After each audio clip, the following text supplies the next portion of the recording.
Everything is so expensive lately. I mean, you can't go to the grocery store and walk out of there for less than $100 these days. And that's not even a cart full of stuff. So, I want to talk today a little bit about how you can save some money in the garden. And if you haven't started gardening, we'll talk about an inexpensive way to get started because honestly, you can start a garden and start growing your own food for under $50. It is not impossible. It is absolutely possible and it can be done. And if you want to do it, do it. Um, so let's do it.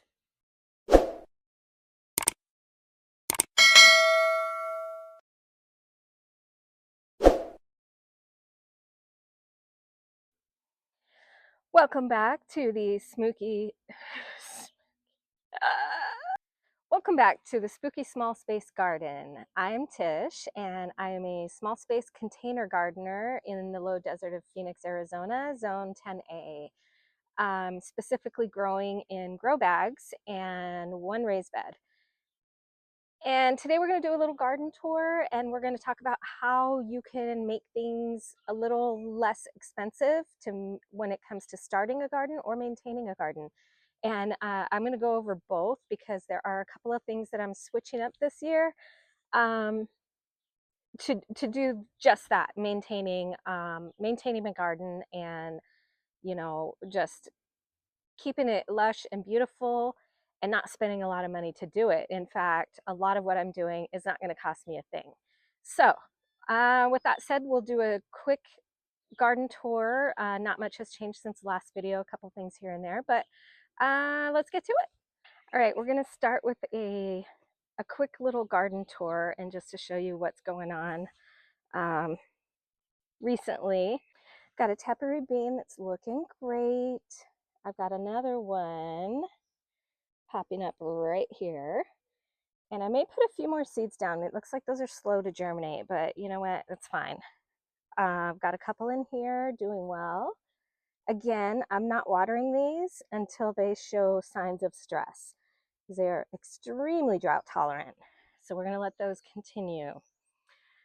Hollyhocks, I'm tempted to take them down. As you can see, they're kind of got some sun in the way, but as you can see, they're kind of leaning and flowers drying out, but they are still producing flowers. So the bees love them and I'm going to keep them going. Onions over here are getting bigger. I'm not seeing much bulbing yet, and that's okay. They've got time and they don't get a ton of sun over here, mostly due to the hollyhocks and the potatoes that are next to it. Luffa's doing fine. It's getting bigger, so soon it'll be climbing this trellis. I've got some zinnias down here that are peeking up.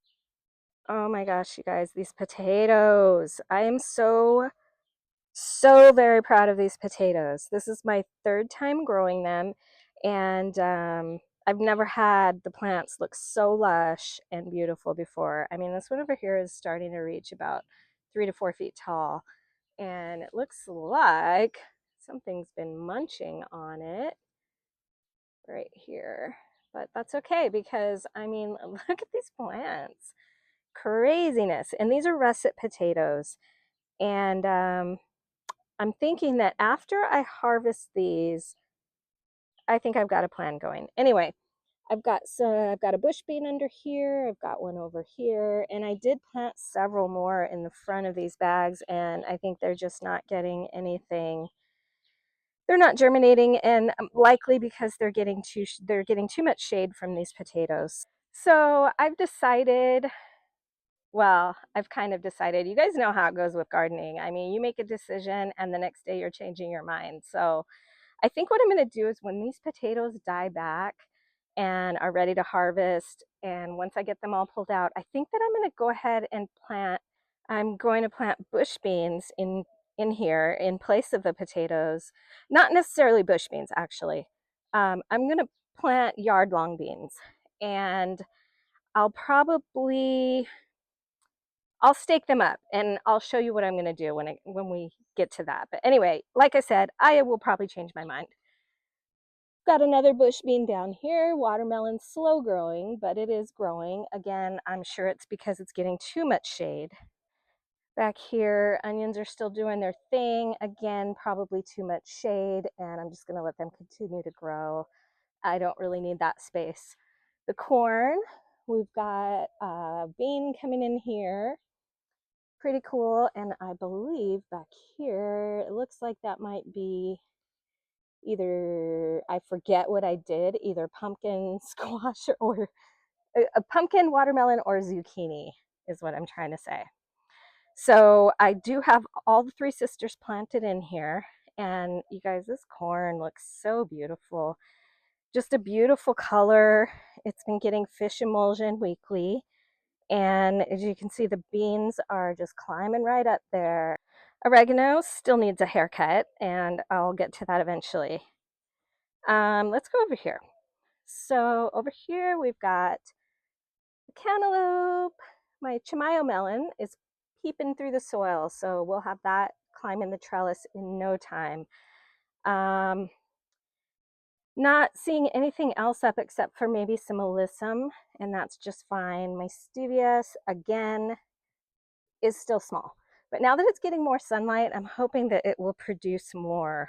And we're definitely getting closer on the ground cherries. I think that a couple of those will be dropping pretty soon. So I'm really excited to try those.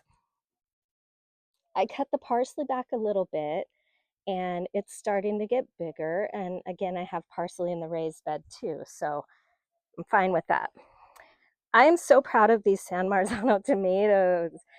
Mostly because this is the first year I planted tomatoes from seed. But I mean, they're just beautiful. They're doing fantastic.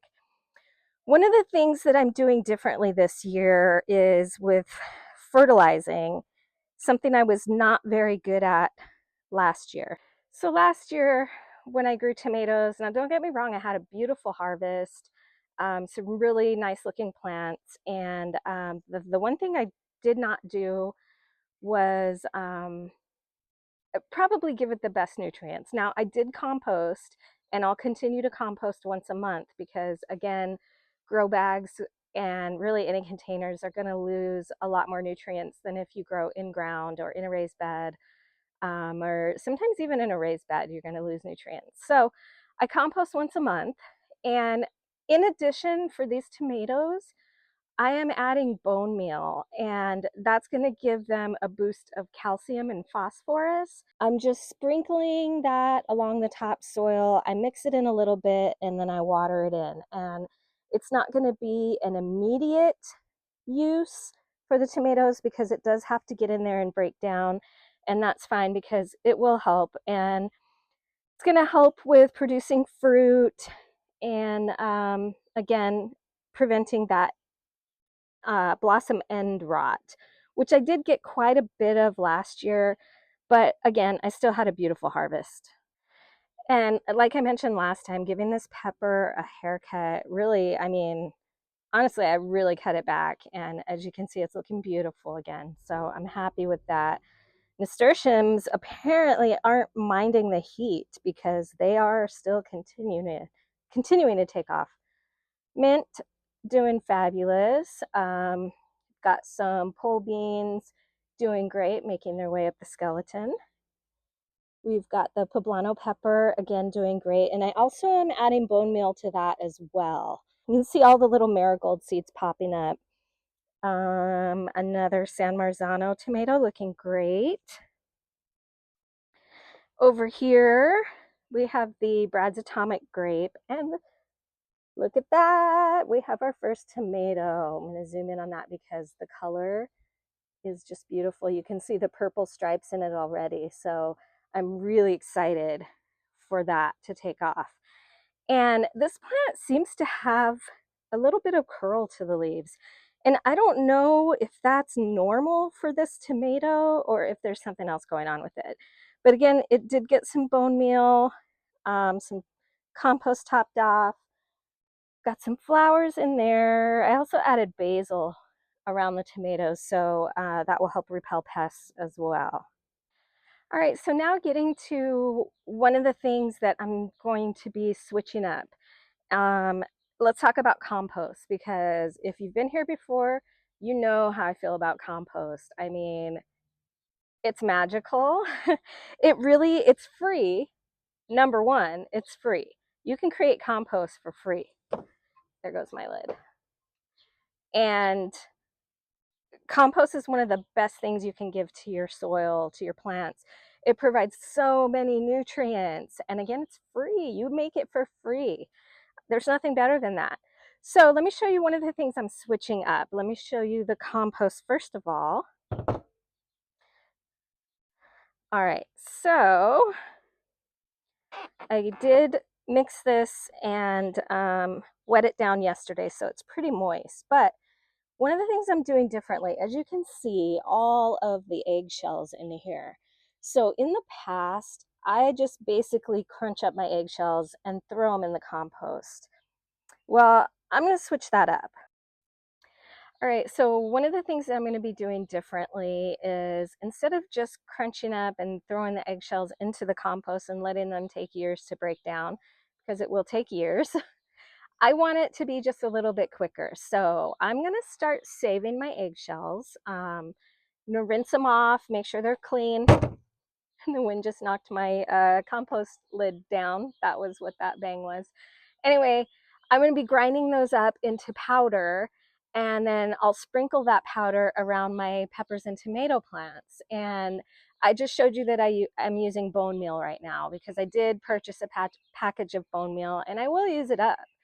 But from here on out, I'm going to be using my powdered eggshells in place of bone meal. And I know that bone meal has other nutrients, such as phosphorus, that eggshells may not have a lot of, maybe a little. But one of the other things that I'll be doing is soaking banana peels, because we go through a lot of bananas here. And so I'll be soaking those banana peels in a jar. And I think it's about 24 hours or so that you let them soak. And once I pull those peels out, throw them in the compost. And then that water is pure phosphorus. So you've got your phosphorus from that. You've got your calcium from the eggshell powder. Sprinkle that around your peppers and tomatoes, and boom, beautiful boost of nutrients that is a little more immediate than, you know, the bone meal, even, that will take some time to break down. And I think that is going to be fantastic, because again, I don't have to buy fertilizer. These are things that I'm using in the house anyway that would just get thrown in the compost. So why not make a fertilizer out of it and really help out those tomatoes? So I'm hoping, keeping my fingers crossed, that I don't get a whole lot of blossom end rot this season. And we'll see how that works out. All right, so one of the other things that I'm doing this year is, although I can purchase mulch pretty inexpensively, I get it from the Arizona Worm Farm for $1 a bucket, a 5-gallon bucket. You just fill it yourself, and pretty inexpensive, and it's excellent mulch. However, I pulled a hibiscus plant out of my yard. I had a huge sunflower forest that has died and been cut down. And so let me show you what I'm doing with that yard waste. All right, so this is my chopped up sunflower forest in these 3 buckets. So not only do I have the hibiscus plant chopped up, I have sunflowers, I have ground cherry trimmings. I mean, anything that I've pruned back or cut back that wasn't diseased, I put it into these buckets, and this I'm going to be using as mulch. Some of it, I'm waiting for this to break down a little more. Some of it will go back into my compost, because I will be emptying out that compost soon to feed the plants. So I'll be using all that, all those chopped up dried plants as mulch. So again, that's free. I mean, I cut these plants down. I just basically piled everything up in the yard and let them dry out, and then I chopped them all up. And one of the things that I think is pretty cool that I'm going to be doing probably for my pole beans, yard long beans. I've saved the stalks of those sunflowers. So you can see these are pretty thick, and I didn't want to waste them, and they were pretty hard to chop up with just the little clippers that I was using. So I've saved those, and I'm going to use those as stakes, and the beans will be climbing up that. And as you can see, I have this sunflower that grew last summer and died back. I didn't remove it because number one, sunflowers are great for the garden. The roots provide a lot of nitrogen, and even once it dies, those roots will break down and continue to feed the soil. And in the meantime, my beans have something to climb. So that's what I'm doing with these stalks. I'm going to be creating stakes for those beans to climb. And again, once I get those potatoes out, I'll put beans in and add the stakes, and voila. All right, so let's talk about an inexpensive way to start a garden. Let's say you can start a garden for under 50 bucks, probably even less than that. Just depends on what you want to start with. So you can use grow bags. My grow bags are all from Amazon. They're just cheap grow bags. I didn't want to spend a whole lot of money, so I didn't. And if that's not something you're in a position to do, you can get 5-gallon buckets. You can get them from big box stores, Home Depot, Lowe's. You can get them for about $5. If you are close to a Firehouse Subs, you can buy their pickle buckets, and I believe they come with lids, and those are $3, I believe.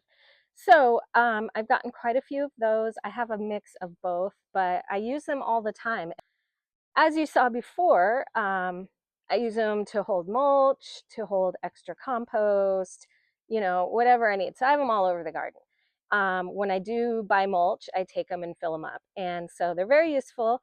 And I have grown food in them before, but what you want to do is get a 5-gallon bucket, drill some holes in the bottom for drainage, and you can get a bag of soil pretty inexpensive. I would recommend a potting mix or a raised bed mix. Works well, doesn't have to be too expensive. And if you're only starting out with a couple of buckets, um, something's buzzing around my head, I can hear it. um, so you can start out with a couple of buckets and fill them with a mixture of soil and compost if you have it. If you don't, you can probably find it somewhere cheap. Maybe another gardener that does composting would be willing to share. I know I would. Um, you can get some compost from different places like Arizona Worm Farm if you're close to it, if you're in the area. Even big box stores, you can buy compost. But I would say compost and your soil, because really, when it comes to gardening, soil is the number one thing that you want to focus on, because without good soil, you're not going to get good plants.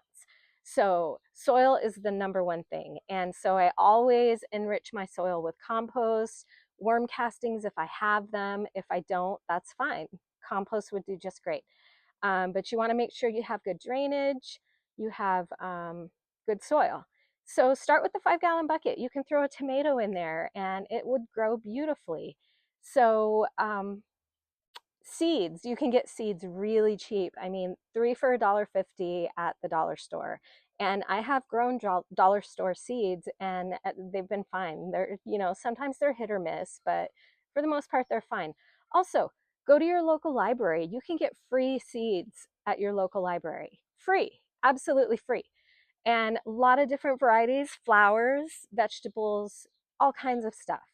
And you know what? In fact, if one of you out there is getting ready to start a garden and you're not sure what to get right away, especially with the summer coming, you want to start out cheap, hit me up. The first person to hit me up, I will send you a variety of seeds that you can get started for a summer garden. Things like okra. Um, what else have we got? We've got beans, we've got okra, we've got corn, we've got watermelon, zucchini, anything else that I can come up with, I'll throw in there. But I'll throw out a variety of seeds for you to get started with if you really want to. If not, like I said, hit up the library, get some free seeds, get some cheap buckets, some, somewhat inexpensive soil. But again, I mean, you can get this started for probably 30 bucks or so if you want to start small. It's that simple. It's as simple or as complicated as you make it. And start small.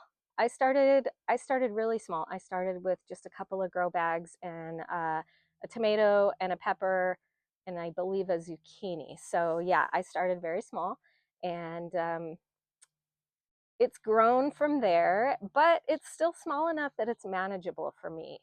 And it's still producing a ton of food. So, I mean, I'm giving away stuff often because I have so much of it. So, um, yeah, if you're interested, just do it. And yeah, that's it. Thanks for joining and happy gardening.